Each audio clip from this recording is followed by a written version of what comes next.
Hello, Welsh Forest Focus. The international break is over and the Premier League's back as Nottingham Forest play their first game since the points deduction when they faced Crystal Palace on Saturday. Joining to discuss that game, Stephen Reid's choice words for Paul Tierney and an agent change for Murillo are, first of all, Reid'S fan Emily Anderson. Emily, morning. How are you doing? Morning, very well, thanks. You all right, Matt? Yes, not too bad, not too bad. Good to have you with us. Second guest today is Pete Blackburn. Pete, are you well? Yeah, good, thanks. Lovely to be back after a boring international break. Very boring. Didn't watch any of it. Well, I saw the highlights of the Belgium game, and that was about it. Yeah, no interest at all. Third guest should be Michael Temple, who is running a little late. Someone put in the comments, is he mowing the wicket at Trent Bridge? No, but it did make us laugh. But he should be with us soon, and we'll add him in when he is. So, yeah, as I said, we'll discuss those things. But we should kick off today with the news that, well, we understand that Larry Lloyd's passed away. Speaking to Gary Birtles and a few other legends. So there's, some speculation about that. We understand that Larry Lloyd has passed away at the age of 75. One of the true club legends, a European Cup winner, and we'll try and get some more out of Gary with his thoughts on Larry, perhaps later today or next week. I don't know, is there anything you want to say, Emily or Pete, about it? Obviously, we weren't watching at the time, but we have to pay due respect to what those guys contributed to the club, and first Trevor Francis and now Larry Lloyd, so it's obviously a very sad day. Well, they are club legends, aren't they? That whole squad of players, and even if we didn't see them play, we weren't old enough. You know exactly who Larry Lloyd is and what he did for our club. An incredible player for us and was part of the European Cup winning side. And it's always sad to see them go. And am I right in thinking he's in his 70s, so he's no age really. Really, really sad for the club, and I hope his passing is marked in a fitting way for the Palace game. Yeah. Just to add, Matt, I had the pleasure and privilege of covering quite a lot of the sort of fanfare around the I Believe in Miracles film when it came out. And it was an absolute joy spending time with a lot of that bunch of Forest players and great guys all around. But Larry, and particularly Larry and Kenny together, were just a phenomenal double act off the pitch, just like they were on it. And it was great to have a few moments in and around their banter, which was still as sort of spiky and brilliant as it ever was, I imagine. So yeah, it's a really sad day, a real icon for the club, and such a big part of the best times in our history. Yeah, absolutely. And like I say, we'll try and catch up with Gary Birtles and get some more on Larry Lloyd in the next few days or early next week. Right, let's talk about Crystal Palace then. Obviously, a very big game. It doesn't feel as big as the Luton game, Emily, but it probably should really, because now we've lost the points and we'll come on to appeals, but we know what the state of play is. How are you feeling about this one? I think it does feel as big as the Luton game. For me, it feels even bigger. I hate to give you a cliche, but it is the first of 9 cup finals for us. We have to win this game. There's no two ways about it. We have to go in. We have to fight. We have to beat them. We're in a terrible run of form. There's no hiding behind that, but so are they. They haven't won in their last 8 away games. They've had 1 win under their new manager, Lesnar. They still have injuries. I know they've got Michael Elise potentially coming back into the side, but they've had the massive injury blow of Sam Johnston being out potentially for the rest of the season. We need to go into this game fighting. We need to galvanise all that hurt, anger, frustration we've had from refereeing decisions off the pitch, from the profit and sustainability arguments off the pitch. Get all that, bundle it into this ball of fire and go into that game fighting. We have to win this game. We can win this game. On paper, Crystal Palace haven't beaten us in the Premier League. We should have beaten them at Selhurst Park earlier in the season. I was at that game. We missed opportunities to beat them. It turned out to be a boring 0-0, but we should have easily, comfortably won that game. We go into this game, hopefully as favourites, with the home advantage, and we have to win it. It is so important. I never like to put an importance on a single game because I think it can make the fans and the players maybe react in a negative way. But unfortunately, we are where we are. We are nearly in April. The season is coming to a close. We're currently in the relegation zone and we have to win. And for the fans, get behind Forest, be the 12th man no matter what happens on the pitch. We have to come out fighting. What about you, Pete, in terms of, I suppose, bundling up the the negative energy of the points deduction and making it, work to our advantage. I suppose that's what we want to see. Do you think we'll see it? Well, I mean, I really hope so. It's hard to disagree with anything that Emily said there, really. And it's a very concise and pretty perfect summary of where we are and where hopefully we will be after the game. I'm very optimistic about it, to be honest. I think the international break has done me a world of good and sort of washed away some of the cynicism and the worry and all that sort of stuff. And it feels like a bit of a fresh start for me personally. And I really hope that that's the way it can be for the club and for the players and the staff. The hope is that is really where we should be, because, as you say, there's an element of certainty now around the situation. We know what we've got to do. We've got 9 games. We've got to better Luton. There may be other teams in the race as well, but that's obviously factor number one. But I'm very positive about the game because, as Emily said, I mean, this is a Crystal Palace team that we face in not a good moment for them. Granted, we talk a lot about the state of Forest and the difficulties we face, but Palace have, I think, lost 4 and drawn 1 of the last 5 away games over the course of the season. I think I'm right in saying that their goal difference away from home is -14 or something along those lines. They don't look, from what I can gather, they don't look like scoring in away games, and don't really look like troubling teams a huge amount. And they've got an ongoing injury crisis as well. I don't think if you look at their team, it's altogether that strong. I think there's an awful lot to say for optimism for us in this game. And Forest have got to take that. And what we really, really, really need to see is just a move back to some of that intent from the early days of Nuno's time at the club. If we can go out there with the sort of fearlessness and attacking mindset that we had against Man United and Newcastle in those early games, then there's every reason to think that we can get something. And we did it more recently against West Ham, and we've had other good performances, like the Liverpool one where we've shown real sort of fight. So if we can bundle all that stuff up together, I think that there is real cause for optimism, and I'm really hopeful that we might get 3 points here. Let me just add our late comer in Michael Temple, who just texted me to say he's in the Matrix. Temps, hello. You're muted. Are you meant to be muted? Unmute yourself. How are you? Just that of professionalism, Matt. I thought if I was going to turn up late, I better not be be interrupting Pete's eloquent answer there. But yeah, apologies. The county cricket season started, so I do have a genuine cause on my time now. How are you? Good. We're good. I'll come back to you straight away, Tams. Pete says he's very optimistic about this game, and we kind of go into all these games with optimism. I mean, is that mental? Because we've only won 6 games this season. How are you feeling? Yeah, strangely optimistic as well. I've got a couple of friends who are Palace fans who are actually taken to the game on Saturday, and they're dreading this fixture. They're dreading us turning the corner. They know that we've got dangerous players. They're really down on their own form, and they don't score anywhere near enough goals for a side that's been where they have been for so long. They rely on 2 or 3 players. They've got some game breakers, and they haven't been available to them for long periods of time. So we're favourites for a reason in this fixture. And I'll echo what Pete said. I feel extremely optimistic. My route to survival has us taking 4 points in 4 days, and 3 of those are going to be against Palace. Let's hope so. It's interesting because the opposition fan we had on earlier this week, Matt Watts, he was really down about the game and thought he said it's got 1-0 Forest written all over it. The stats for the game, I looked at them earlier. I sent them around to the other guys. Like defensively, in the last 6 games, Palace have got the 4th best defence in the league, and inexplicably, we've got the 5th best defence in the league statistically. So it shows that take stats with a pinch of salt. But equally, Palace attack is the 18th worst in the league over that stretch, and we've been more potent without getting the results with the 7th best attack in the league. So it kind of points to a tight game, Emily. You say a 1-0. A very nervy affair if we are going to win, do you think? Yeah, probably similar to the game at Selhurst Park when it ended up being a drab at 0-0, but with plenty of chances for Forest. I would say more than for Crystal Palace. I feel like if we're going to nick it, we're going to nick it 1-0. There's not going to be much more in it, I suggest. And I can't see anything other than a Forest victory on Saturday. Setting myself up for a massive fall there, but we should be beating them. I said, didn't I, that this is. The form suggests that it could go either way, but the history between the 2 clubs suggests that we should be getting a result here because they still haven't been able to beat us in the Premier League, and let's hope that doesn't happen on Saturday.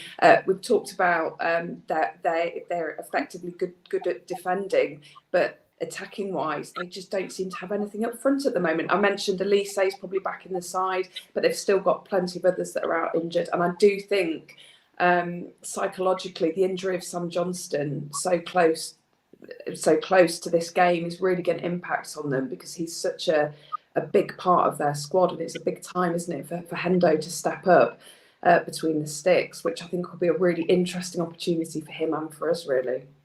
Yeah. Emily, I've got a lot of respect for Michael Elise as well. I think he's their best player, and that is a plus point for them, him coming back in. What I was going to say, Matt, sorry to interrupt. The way we go about winning this game is to attack. I don't think this is a camp, nick it 1-0 on the break kind of fixture. I think we need to pick a team that we expect to have more than 50% of possession, that we expect to build, that we expect to take the game to them.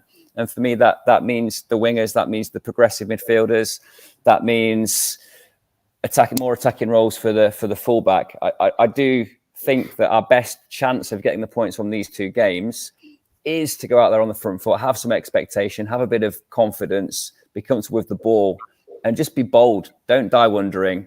Don't leave 2 or 3 lads back to be 20-minute men impact at the end. Let's get on this. Let's take this game to them. 2 games in 4 days at home to make us all feel good about ourselves. It starts on Saturday.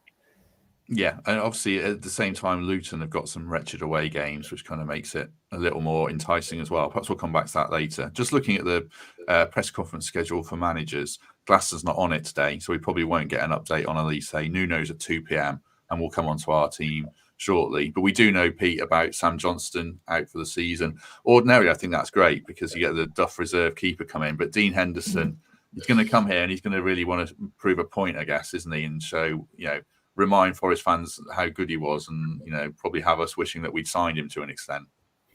Yeah, I'm sure he's going to have those feelings, but I'm not convinced it can make an awful lot of difference to his performance. I mean, I'm pretty sure he's trying quite hard to save the shots in the first place in normal games. I'm not particularly worried about that, to be honest. And Henderson, I don't think, is a particular downgrade on Johnston, but it doesn't seem like he's having a particularly good time of it there. And let's face it, he hasn't had a great time of it in his recent career, because injuries have been very difficult. Performances have been up and down, going back to his time with us. And there was a fair bit of criticism of him, particularly in terms of facing long-range shots and all that sort of stuff.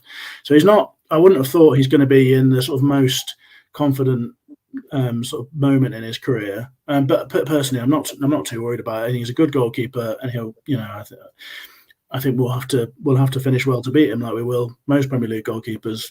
And that's been a problem in our game recently. We've been pretty profligate. We've still created some chances, but we haven't been sharp in front of goal.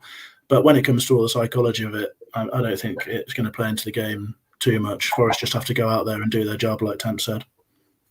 Ian asks about how were we 5th defensively, 7th in attack, and still bottom form. That's just the last 6 games, but there is a trend that we've underperformed our numbers all season because our goalkeepers have, thrown the ball in the net a couple of times and stuff like that, and we've, got this set piece failing to this horrific degree, which leads on Temps to another thing about Palace. I'm talking to their fan earlier in the week. I asked him what their weaknesses were, and he said defending set pieces and having the discipline to see games out. So it kind of bodes for an interesting battle of who's worse at defending set pieces and having the discipline to play 100 minutes of football, doesn't it? What you described there is why I like Palace fans. I've got a really good mate of mine I've been to a few Palace away trips with. They're a funny bunch, apart from the ultras in the black tracksuits, hiding behind a flag. If you ever get a chance to watch the YouTube clip of the guys parodying that, where the guy's setting off a smoke machine, but it affects his asthma, do have a look at that. Well worth wasting 3 minutes of your day. But they know what they are, in the sense that they're loving their Premier League journey. They're happy to be 13th, 14th every year. They do have a wry humour about the ups and downs of being a team at that level. I think we perceive, rightly or wrongly, that we want to go beyond that, and that we are a quote unquote a bigger club than Palace, and we see ourselves climbing the structure. I think that the point I'm trying to make is, fine, that's a great ambition, but you've got to go out there and beat them. And we're not consistently doing that at this moment in time, are we? There's nothing to suggest that this is a tap-in easy victory. We're under real pressure because of the results and the performances bluntly, that we've put in the last few weeks. So I understand that dourness from some of the Palace fans, but they've earned the right to be in the Premier League. They've consistently churned out players. They've consistently resisted overtures from middle and top end club to take away those guys that they're producing. They've managed to hang on in there with, the likes of Will Hughes, who's ex-Derby County, never played international football, a kind of middling Premier League footballer. But they do create a spirit and find a way to get results. They grind it out, they dog it out, and I just want to see us have a bit more of that Palace spirit, if you like, to add to the individual qualities of our players, which are undeniable. So yeah, made a bit of a ramble there, but I like the tone that the Palace fan had. I recognise it, but yeah, how do we ruin his weekend? We beat them on the pitch. It's as simple as that. Result is all that matters. Let's go out there and grab it. A couple of other bits of injury news for Palace that are quite useful for us. The central midfielder who's really good, whose name I've forgotten. I think it's Decore or Koyate. I can't remember now. I should have remembered that. Decore, he's out for the season. He's really good. And Mark Gay, he's out as well by the look of it, unless there's some kind of dramatic recovery. So that's a key cog in their defence who's out as well. And then you right back limped off in international duty, Munoz, who looks really good. So hopefully he's out as well, which could help Forest. Although we've been in this position before, we've been had injuries and not really cashed in them. So now we certainly need to. Do us a favour if you haven't already. Hit like, hit subscribe. As Audrey says, and just a quick shout, we'll do a plug for the Trent Navigation, but before we do that, we have our live show on Thursday, April the 11th. Get your tickets now. The link is in the description, so it'd be great to see you there. Temps is there on the panel, Emily's there after she finishes work, Pete's there saying hello to people, and Lewis and Fletch and Mikey complete the lineup, so do come along to that. It's £8. It was going to be £8 a ticket. I didn't realize they would add the 80 pence admin fee to it. So it's £8.80 a ticket, and £1 from each ticket go to Maggie's Nottingham as like a charity partner, a cause close to Temps's heart. Right. Let's just have a quick plug for the Trent Navigation. Obviously, on Saturday, it's against Palace, so we'll have a little video for the match day experience. I'll be there before the match as well, so come along and say hello if you're around. But here is a 15-second video. We shall see you on the other side.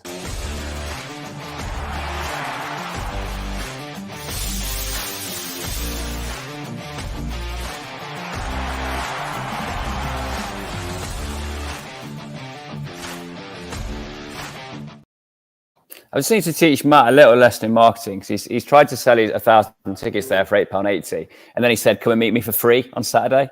So if you want to touch the hem of Matt's clothing for free, turn up at the NAV before Palace.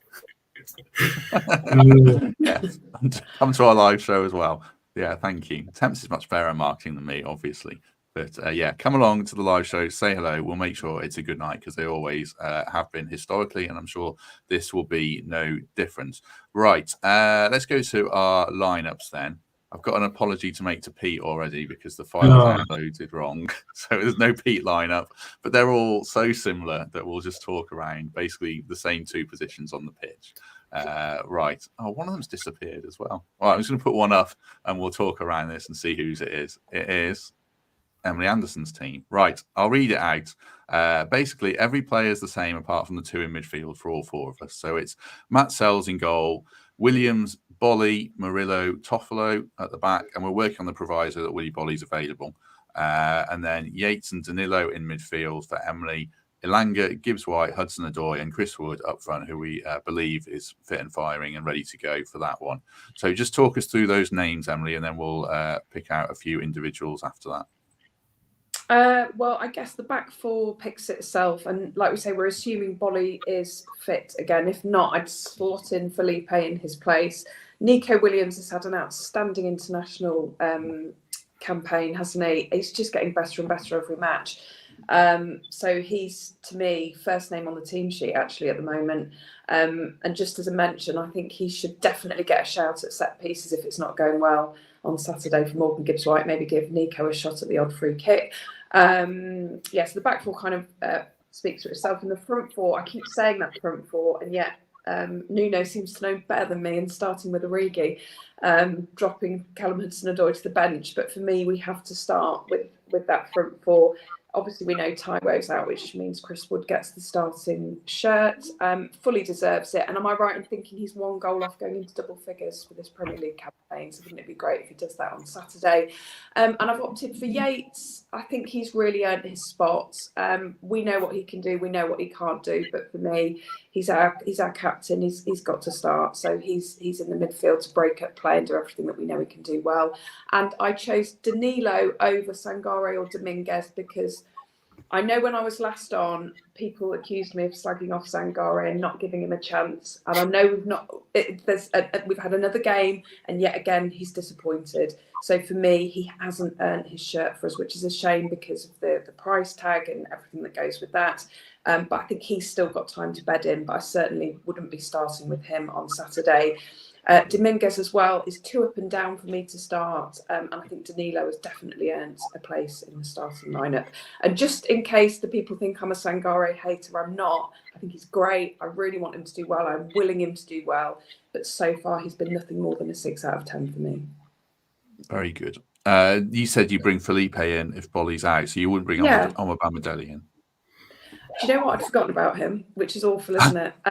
But I just think, and I've said this before, Omobamidele and Murillo are both great players in their own right, but they're both very young. And with this really important run-in that we've got in now, I just think we need experience alongside that maybe lack of maturity. So I would start Felipe. But if Omobamidele started on Saturday, I'd have no issue with that at all. We're really lucky with our centre-backs at the moment. We've got good pairings. We just don't know which work best together necessarily. A few people in the comments asking about Ola Aina's fitness. I think he might be back. We'll find out tomorrow. I mean, if he is back, would you throw him straight back in, Emily, or do you still give Toff the shirt? No, I'd give Toff the shirt and wait for him to make a big error. I think he's doing really well on the left. All the plaudits at the moment are going to Nico because he seems to be the one that's shining, but Toff's doing a decent job. He's doing way more than we ever expected of him. And to me, he's more than earned his place at left back. So I think Ola Aina needs to be graduated in, as do all players. Let's move on to the next one, which is Temps' team. Sorry, Pete. I can see you're very disappointed that you've missed out on a graphic here. We will come to you. So Temps, same back four, same front four, and then in midfield, it's Sangare and Yates. Having said on Monday that he was going to pick Danilo, and the consensus was Sangare and Yates are the only pair that don't work. So go to bat for that pairing, Temps, the rest of your team. Well, Emily's just framed it perfectly. We know what Sangare should do, and typically doesn't. I mean, that Yates does do, and consistently does. That's why Yates is getting the nod, because he takes the plan from training, the manager's instructions, the leadership, the endeavour, the graft, and he pours his heart out every single Sunday. I've opted for Sangare there to give us some defensive solidity and to allow the front four to be the front four. The one we're all agreeing in that we're not quite logically aligned with Nuno on is Divock Origi. Yes, he's improved. He's shown flashes, but he hasn't scored in the Premier League since April 2022. He doesn't carry the same creative assist threat for me as Callum Hudson-Odoi is. So we're sat here arguing about which 2 of 4 centre mids to pick when there's a piece of paper, but between them, there's no one obviously standing out. Dominguez is probably the one of the 4 we've spoken about less, but some of the qualities he brings to the fore are exceptional too.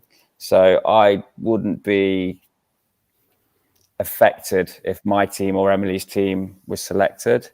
I just think there's no 2 of those deeper lying centre mids have really put their flag in the ground and said, I'm undroppable. So it's going to be one we debate between now and the end of the season. But I think you'll see something like mine or Emily's team. But I wouldn't be surprised, given how Nuno's been thinking, if there are minutes for Origi and Dominguez. But yeah, I can't argue against Emily's selection.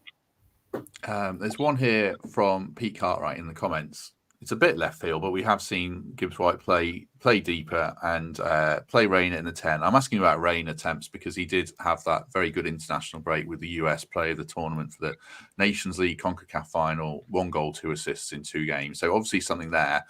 But is it too much to bring him straight back in for a start? Well, it's just back in. He's never started. But is it too much to get him on the pitch for 90 minutes in this one? It's not a time to experiment, is it? So what's Reina become? He's become the key to the door if we need it after with 20 minutes to go. And unfortunately, he profiles so similarly to Morgan Gibbs-White that he's not going to start a game anytime soon. So that's a logical suggestion around, can we accommodate them both in there and play Morgan Gibbs-White a bit deeper? Well, of course you could, but what do you lose? You lose that defensive solidity and that box-to-box central midfielder, which Morgan isn't. He's at his best when he's getting on the ball between the lines, being a creative force, using his striker, using his wingers, tying everything together. He's brilliant at that. And I think we'd lose so much of what he offers if we don't build a team around him at number 10.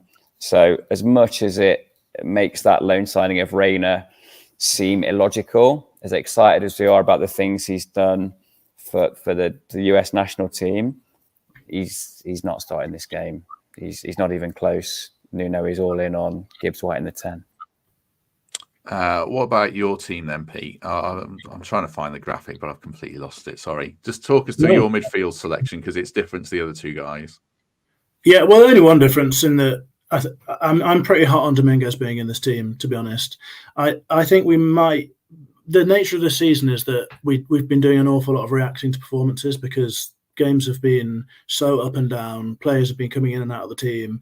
I think we're all guilty of being quite sort of reactionary when players have a good game or a bad game, and I've certainly done an awful lot of that.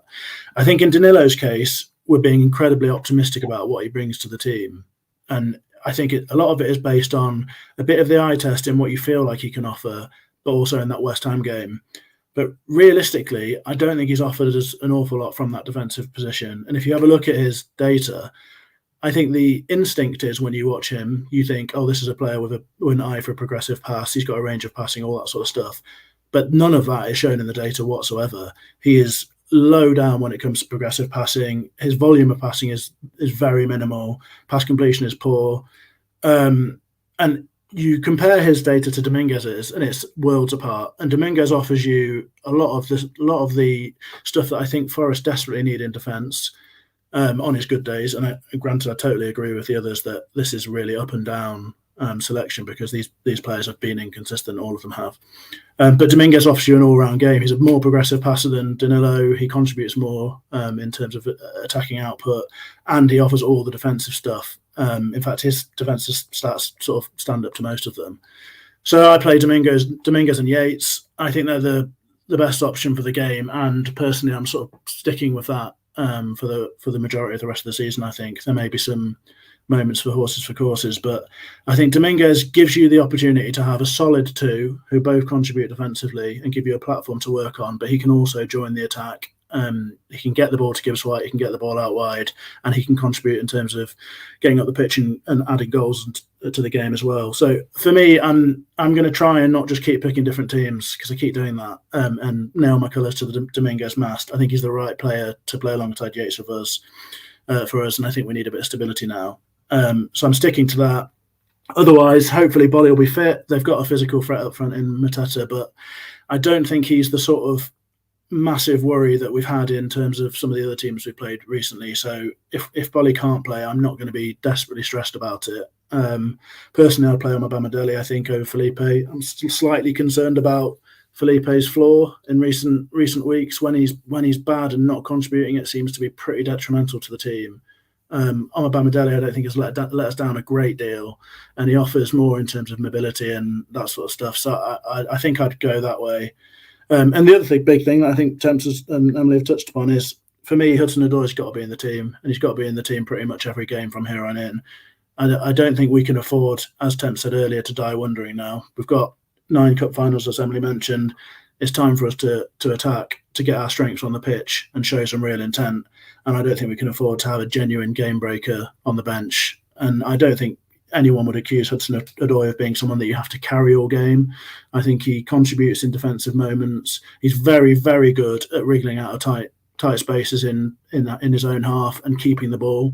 And I think he can bring an awful lot of threat to our attack, and crucially goals when we're struggling in that side of things.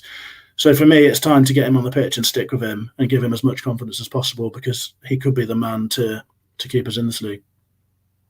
Very good, very good. Right, having Pete said how bad Danilo is, and people in the comments say how bad Danilo is. Here's my team. Well, to be clear, I didn't say. I'm not saying he's bad at all. I'm saying it for comedy effects because I've got Danilo in. But yeah, go on. Sorry. No, he is. I just don't. I don't want to be accused of bagging because I'm really not. I do think he's a really talented player, and I also think he's someone that he could contribute a lot for us going forward, both on the pitch and in terms of being a saleable asset as well. But I don't think that role is his best position. I think he'd be much better up slightly further up the pitch. And also, I'm just not sure that he's altogether that reliable. And perhaps none of them are, apart from Yates, most of the time.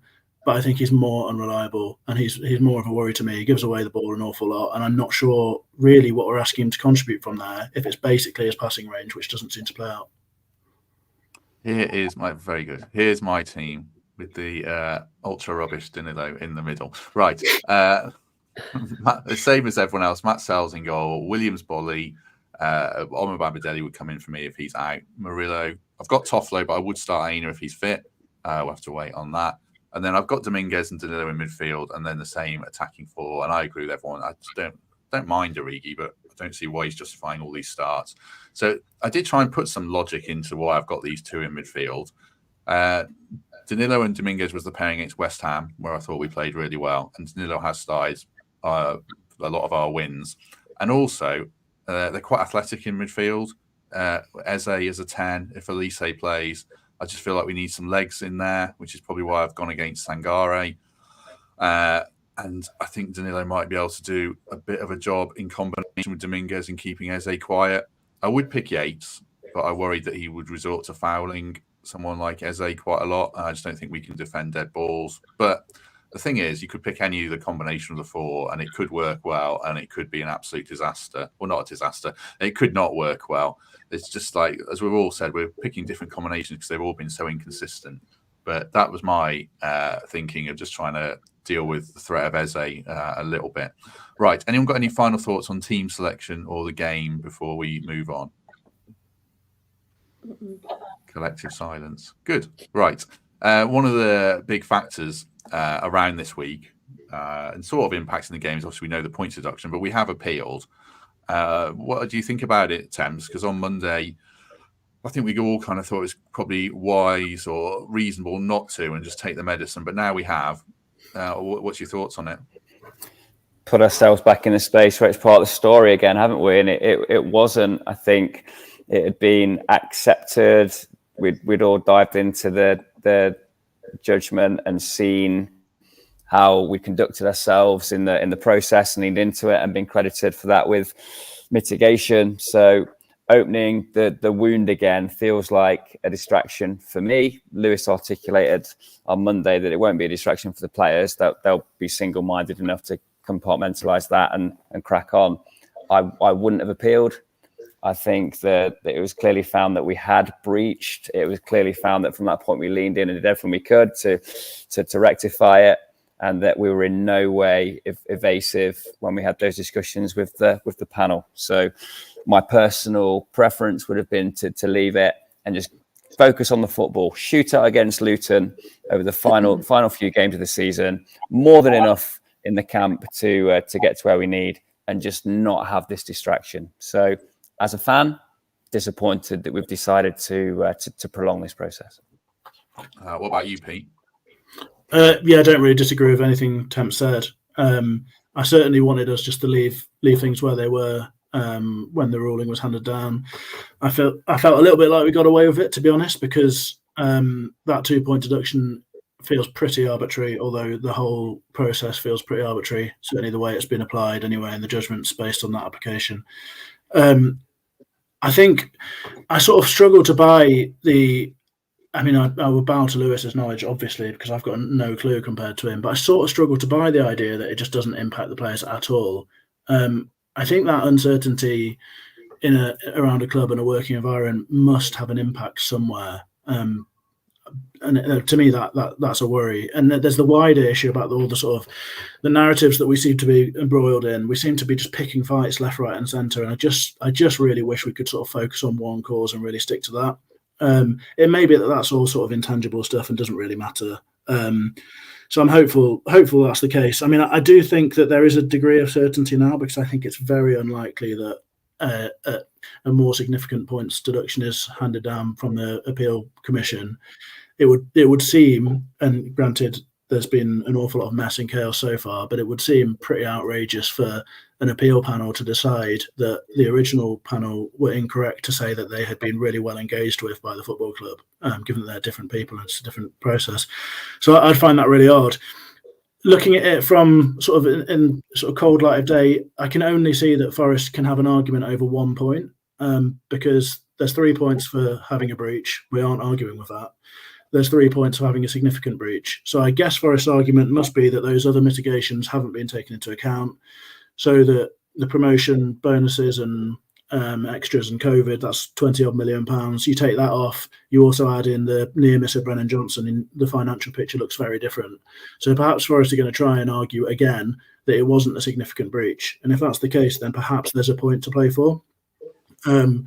Clearly, this will all be decided in hindsight, and if we get a point back, it could be massive for the season. So, I'll shut my mouth at that point. I wouldn't have done it, but I'm hopeful that it doesn't end up being another endless distraction, because the last few months have been really difficult. And hopefully, there's no more damage to come from it. But I would have left it where it was. Yeah, I can see both sides to it, but I like Pete. I think the best you get a point back. So in that sense, Forest would say, yeah, it's worth it to chase it. And I would assume they've been advised they can get a point back, potentially. But my initial instinct was to batten down the hatches and move on now. Like, I think there's always this thing, and we'll come to Greg on the overlap, but Gary Neville said about giving players an excuse. And a former manager used to say that to me all the time, don't give players an excuse. And I just feel like having that cloud over the whole situation could have been avoided now. We could have cracked on with it, and I feel like we should have enough to beat Luton in a shootout.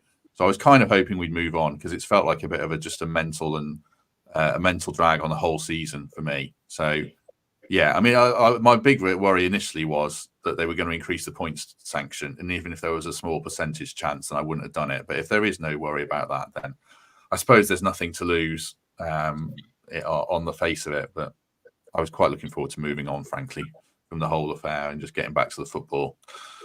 Right. Next topic before we go was around Murillo. We talked about Murillo and transfers a lot. It looks like he's changed agent, Temps, which is never a particularly good sign of things. Brennan changed agent before he went, and other players have done that. I mean, I suppose, could it lead to a new contract for him? Is that the best outcome for Forest? Because I imagine they probably got him for a bit of a song financially, and his value's increased, to a considerable degree. Any thoughts on this? Any worries that it changes the picture? Yeah, look, I'll go further than that. I think it's highly unlikely that we retain the services of Murillo beyond the summer transfer window, such as not just the potential, but the attainment and the things he's doing in the Premier League right now. The scouts, the analysts will be thinking, how can he plug in and around better teams, players making elite level runs, the current Arsenal side, whatever. And the answer for me is pretty easily.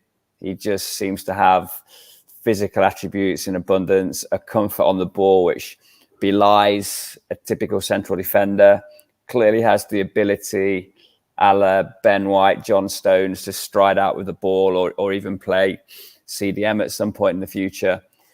So what are Forest thinking? Do they want to lose a player of that quality? Of course they don't, other than the fact that there's significant profit attached and an ability to rebalance the team and to look at bringing players in other positions to make the whole piece better, rather than just having this potential superstar, future Brazilian captain, future Real Madrid Champions League winner at centre half. So my honest prediction as I sit here right now, sell him in the summer, because the money will be there from someone. Someone will pay top dollar for Murillo.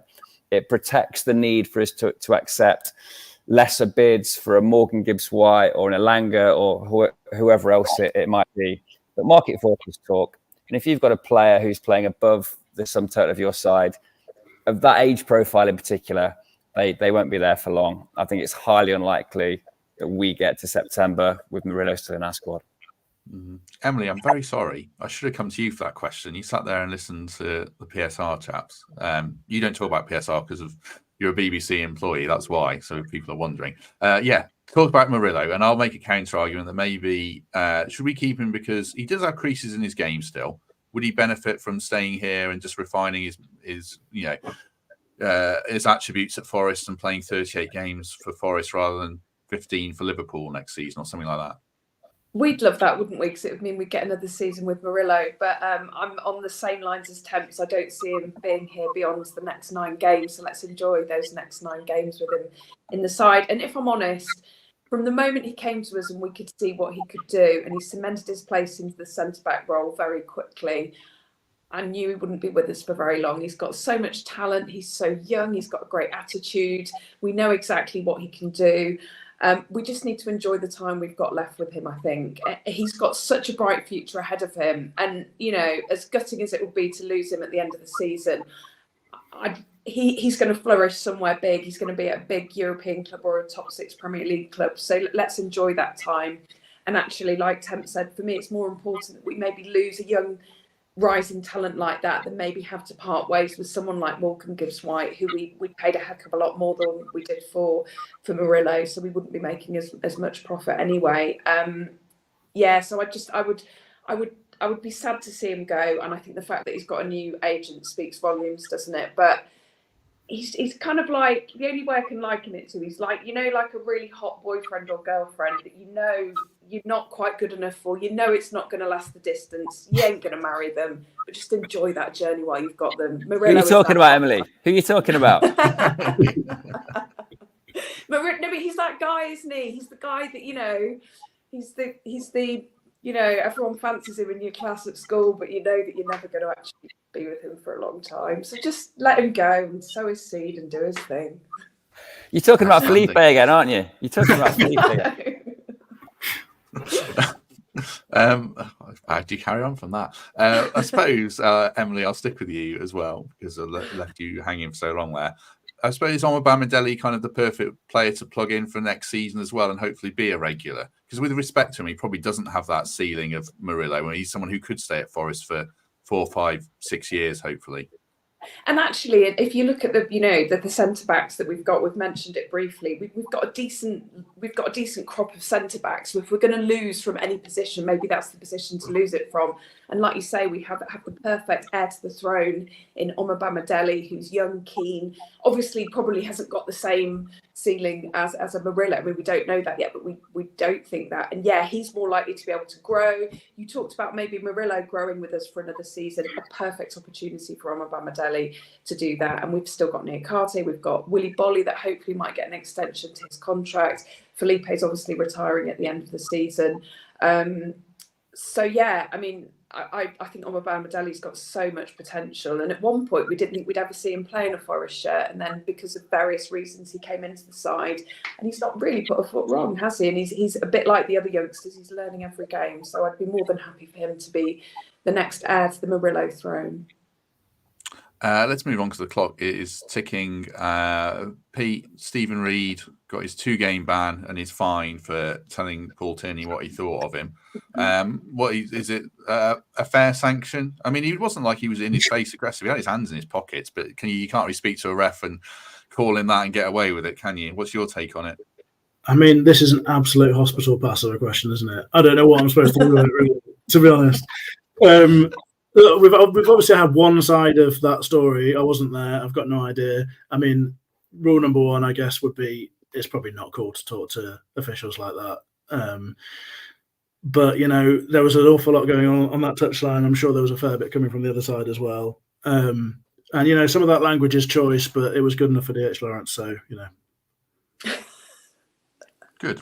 Temps, any thoughts on that? I'll jump in on that.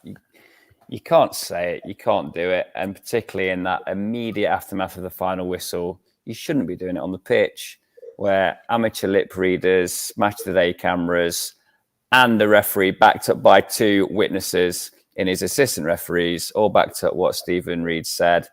And it's unacceptable. He'd have regretted it 5 minutes later. What do? Go and have a word in his room after the game. He's not going to give you a red card for a heated discussion out of sight, out of mind. Once you're down the tunnel, emotions were high. He made a massive mistake, didn't he? He gave the ball to the Liverpool keeper when it should have been Hudson-Odoi in a progressive position on the left wing. That'll be dealt with. Emotions are high. You're not getting your point back at that point in time. It was a gutting moment, but you've got to restrain yourself. We're now going to be without Stephen Reid on the touchline for 2 games, and he'll have an influence, a role in those games if he was there. So yeah, don't read that report, kids, because it's got a few words that you shouldn't ever use. But it's just that passion in the moment, anger in the moment. He didn't mean it. He's not that guy. Count to 10, knock on his door, say what you need to say. Don't do it on the pitch. Yeah, I agree. I mean, I think it's a fair enough sanction. He's got his fine, he's got his ban. He's a lovely guy, Stephen Reid, and it's the heat of the moment thing that I'm sure. Well, he might regret it. I don't know. But there's a few holier than thou types on Twitter today in the media calling for the book to be thrown at him, and the way we speak to refs, and I don't know. We all make mistakes, and I think it's a fair enough sanction. So yeah. Well, that's a bigger issue if that's some line people want to go down. And I think that would make a lot of sense and would probably improve the game. But there's an awful lot of that to tackle, and it's going on in every game. You don't need to watch very much of a match to see the way that players talk to referees, for example, and it is generally pretty shocking, and that should change. I was just going to add, my brother read the report and then sent me a text straight after saying he can see why Stephen Reid left his counselling stuff to come back to coaching if that's the way he's talking. I'm not sure how many clients would appreciate being spoken to like that when they're revealing their sort of darkest moments and stuff. Also, great moment in the comments, by the way, from somebody who says that Temps reminds them of a younger, better-looking Philip Schofield. Yeah. I don't want this to haunt me and become another LinkedIn tit or whatever quote it was that followed me around previously. But I was late to lunch once with a few of my mates, and one of them had bunged this waiter a few quid to come over 10 minutes into the meal and say, "Mr. Schofield, how is your steak?" So he's not the first person to mention that, and I'll take it on the chin because I dish plenty out. But yeah, thanks for that. It is particularly hard at the minute for a young Philip Schofield lookalike to any kind of work. But yeah, I appreciate the humour. Yeah, you're not getting too many party bookings as a Philip Schofield. Yeah, a lookalike, certainly. Right, on that note, we'll certainly move on as well. Right, we've got a second sponsor for today's show in Home Move Estate Agents, and here is a little video about what they do, and I'll talk about it on.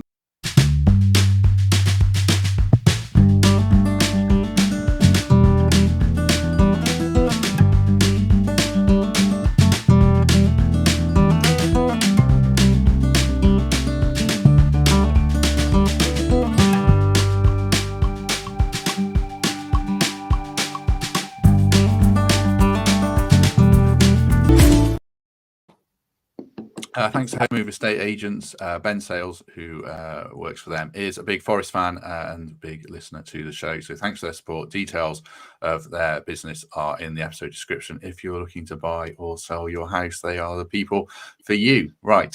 That was good marketing temps there, wasn't it? Thank you. Thumbs up for those who are listening, not watching. Any other business, Emily Anderson, before we go?